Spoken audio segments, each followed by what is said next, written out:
Assalamualaikum warahmatullahi wabarakatuh. Kisah Qabil dan Habil. Tragedi pembunuhan pertama manusia di dunia. Nabi Adam alaihi salam merupakan manusia pertama yang diciptakan Allah Subhanahu wa taala. Dari tulang rusuk Adam, kemudian diciptakan pula Hawa. Keduanya lalu tinggal di surga dengan segala kenikmatannya. Namun, Adam dan Hawa kemudian diturunkan ke bumi dari tempatnya semula di surga karena melanggar larangan Allah dengan memakan buah khuldi. Setelah itu, mereka dikaruniai beberapa anak, di antaranya Qabil dan Habil. Dalam Al-Quran, Allah Subhanahu wa taala berfirman yang artinya, ceritakanlah kepada mereka kisah kedua putra Adam, Habil dan Qabil menurut yang sebenarnya. Ketika keduanya mempersembahkan kurban, maka diterima salah seorang dari mereka. Dalam kitab tafsir Ibnu Katsir diterangkan, Allah Subhanahu wa taala mensyariatkan kepada Adam untuk mengawinkan anak-anak lelakinya dengan anak-anak perempuannya karena keadaan darurat. Tetapi mereka mengatakan bahwa setiap kali mengandung, dilahirkan baginya 2 orang anak yang terdiri atas laki-laki dan perempuan. Dan Adam mengawinkan anak perempuannya dengan anak laki-laki yang lahir bukan dari satu perut dengannya.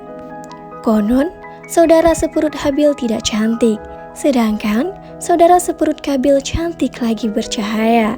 Maka, Habil bermaksud merebutnya dari tangan saudaranya itu. Tetapi, Adam menolak hal itu kecuali jika keduanya melakukan suatu kurban. Barang siapa yang kurbannya diterima, maka saudara perempuan seperut Qabil akan dikawinkan dengannya. Ternyata, kurban Habil lah yang diterima, sedangkan kurban Qabil tidak diterima. Sehingga, terjadilah kisah keduanya yang disebutkan oleh Allah Subhanahu wa taala di dalam kitabnya. Disebutkan dalam Al-Quran, setelah besar Qabil adalah ahli dalam bercocok tanam. Sedangkan Habil seorang peternak. Qabil berusia lebih tua daripada Habil. Dia mempunyai saudara perempuan seperut yang lebih cantik daripada saudara perempuan seperut Habil. Kemudian Habil meminta untuk mengawini saudara perempuan Qabil. Tetapi Qabil menolak lamarannya dan berkata, "Dia adalah saudara perempuanku yang dilahirkan seperut denganku. Lagi pula dia lebih cantik daripada saudara perempuanmu. Maka aku lebih berhak mengawininya." Padahal Nabi Adam telah memerintahkan kepada Qabil untuk menikahkan saudara perempuannya dengan Habil, tetapi Qabil tetap menolak. Kemudian keduanya melakukan suatu kurban kepada Allah Subhanahu wa taala untuk menentukan siapakah di antara keduanya yang berhak mengawini saudara perempuan yang diperebutkan itu. Saat itu Nabi Adam telah pergi meninggalkan mereka berdua ke Makkah untuk ziarah dan melihat Makkah. Allah Subhanahu wa taala berfirman, "Sesungguhnya aku mempunyai sebuah rumah di Makkah, maka datangilah." Kemudian Adam berkata kepada langit, "Jagalah anak-anakku sebagai amanat." Tetapi langit menolak. Dan ia berkata kepada bumi hal yang semisal, tetapi bumi pun menolak.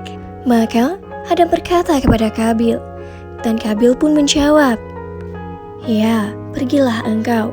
Kelak bila engkau kembali, engkau akan menjumpai keluargamu seperti yang engkau sukai." Setelah Adam berangkat, mereka berdua melakukan suatu kurban. Lalu keduanya menaiki bukit dan meletakkan kurbannya masing-masing. Setelah itu mereka duduk, seraya melihat ke arah kurban tersebut.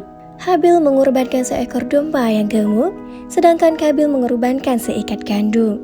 Tetapi ketika ia menjumpai sebulir gandum yang besar, segera dirontokkannya dan dimakannya. Dan ternyata api turun, lalu melahap kurban Habil. Sedangkan kurban Qabil dibiarkan begitu saja atau tidak dimakan api. Allah menerima domba dan menyimpannya di dalam surga selama 40 tahun. Domba itulah yang kelak akan disembelih oleh Nabi Ibrahim.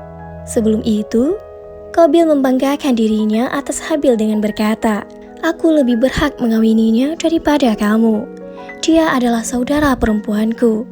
Dan aku lebih besar daripada kamu, serta akulah yang diwasiati oleh ayahku." Melihat kurbannya tak tersentuh api, Qabil marah lalu berkata, "Aku benar-benar akan membunuhmu, agar kamu jangan mengawini saudara perempuanku." Maka Habil pun hanya menjawab, Sesungguhnya Allah hanya menerima kurban dari orang-orang yang bertakwa. Sesudah itu mereka pulang, dan Adam mengetahui bahwa Kabil adalah orang yang dimurkai. Maka ia berkata kepadanya, "Celakalah kamu, hai Kabil, kurbanmu tidak diterima." Tetapi Kabil menjawab, "Engkau mencintainya dan mendoakan kurbannya, karena itu kurbannya diterima, sedangkan kurbanku tidak diterima." Kabil pun berkata kepada dirinya sendiri, "Malam ini pasti aku akan membunuhnya." Lalu ia mengambil sebuah barang yang tajam dan mendekat ke arah Habil yang saat itu sedang merebahkan tubuhnya. Kabil berkata, "Hai Habil, kurbanmu diterima, sedangkan suguhan kurbanku ditolak. Aku benar-benar akan membunuhmu." Habil menjawab, "Aku suguhkan kurban itu dari hartaku yang terbaik, sedangkan engkau mengorbankan hartamu yang buruk. Sesungguhnya Allah tidak menerima kecuali yang baik, dan sesungguhnya Allah hanya mau menerima dari orang-orang yang bertakwa." Ketika Habil mengucapkan kata-kata itu, Qabil marah. Lalu ia mengangkat benda tajam itu dan ia pukulkan kepada Habil. Habil sempat berkata, "Celakalah kamu, hai Qabil. Ingatlah kamu kepada Allah. Mana mungkin dia memberimu pahala dengan perbuatanmu ini." Maka Qabil membunuhnya dan melemparkannya di dalam tanah yang legok, lalu menutupinya dengan tanah. Allah Subhanahu wa Ta'ala berfirman yang artinya, maka hawa nafsu Qabil yang menjadikannya menganggap mudah membunuh saudaranya itu. Sebab itu, Allah Subhanahu wa Ta'ala berfirman yang artinya, maka hawa nafsu Qabil lah menjadikannya menganggap mudah membunuh saudaranya itu. Maka jadilah ia seorang di antara orang-orang yang merugi. Ibnu Jarir mengatakan bahwa ketika Qabil hendak membunuh Habil, maka Qabil membungkukkan lehernya dengan maksud akan menggigitnya. Maka iblis mengambil seekor binatang, lalu meletakkan kepala binatang itu di atas batu. Lalu iblis mengambil sebuah batu dan memukulkannya ke kepala binatang itu hingga mati. Sedangkan Qabil melihatnya. Kemudian datanglah iblis dan bertanya kepadanya, "Apakah kamu hendak membunuhnya?" Qabil pun menjawab, "Ya."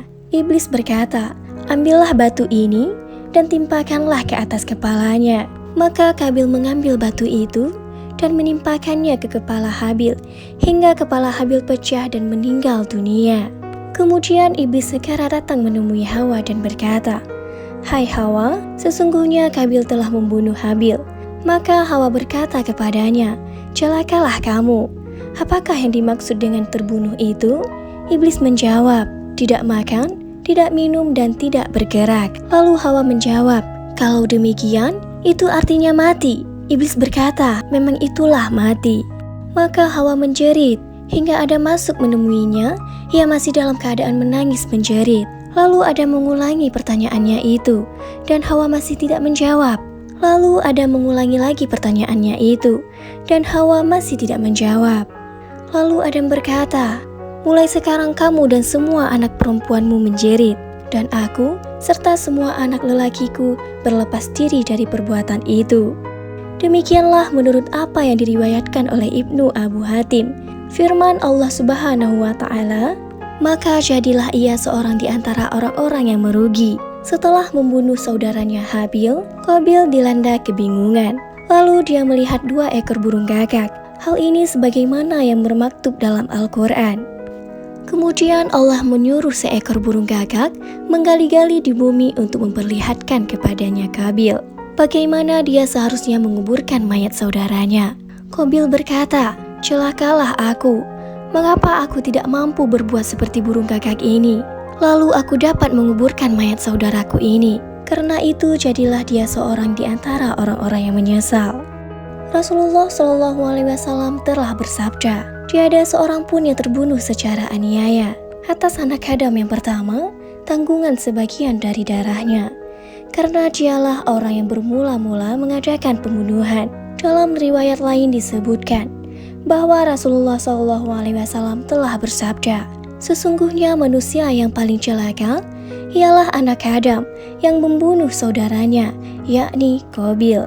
Tiada setetes darah pun yang dialirkan di bumi ini sejak dia membunuh saudaranya sampai hari kiamat. Demikian itu karena dialah orang yang bermula-mula melakukan pembunuhan. Wallahu a'lam." Demikian kisah Qabil dan Habil. Wassalamualaikum warahmatullahi wabarakatuh.